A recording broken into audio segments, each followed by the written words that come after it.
Hey, out there, it's 4th of July. Yeah, today is Monday. Today is Monday. I got back from the mountains this morning about 3 a.m. I spent a good part of the day up there. One thing I did, and I shouldn't have done, was drive home with low air pressure. Low air in the tires. Yeah, I drove home. Well, I aired down the tires yesterday, and I aired them down to 20 psi, and I had no way of pumping them back up. Isn't that smart? So when I came down the mountain, it must have been about 1 a.m. and I couldn't find any place open, so I just drove home like that. Yeah, that's a good way to get a blowout. But tires look okay. It was a little mushy. Felt like I had to give it a little more gas. And I'll tell you what happened was, I got my little compressor right there,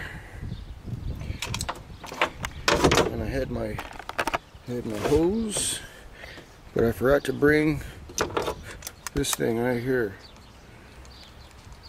You know, to put the air in the tires. So I stopped at AutoZone. AutoZone had these for like 14 bucks, so I was going to buy one of these. But then you got to buy the adapter. They didn't have the adapter that I have. This is a 3/8 adapter. All they had was 1/4 inch.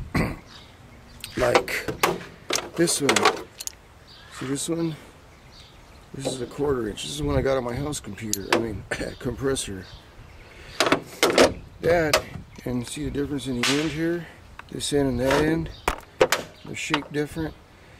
I believe this is automotive type and this is industrial type, so I'm using industrial type fittings, and they are not interchangeable. So, and AutoZone didn't have these, so I was out of luck. So that's what happened to my air compressor. Did me a lot of good without the air check. Anyway, I'm back. It's morning time. I got up about 9:30, and I'll be editing that video from yesterday, so stay tuned. Oh, another thing, when you go off-roading, I always tell people this, but a lot of times I don't even do it. Check your vehicle, make sure the 4-wheel drive works before you even go off-road, before you head off-road. So, you know, check your hubs, make sure hubs operate. Come on, operate. I don't know why that won't turn now, but it turned yesterday. But yeah, make sure hubs work. Yeah, it should turn just like that one. And another thing, make sure your transfer case engages. I got the electronic shift in my transfer case. You got to push the button, and it'll shift into 4, but it wouldn't shift into 4-wheel low.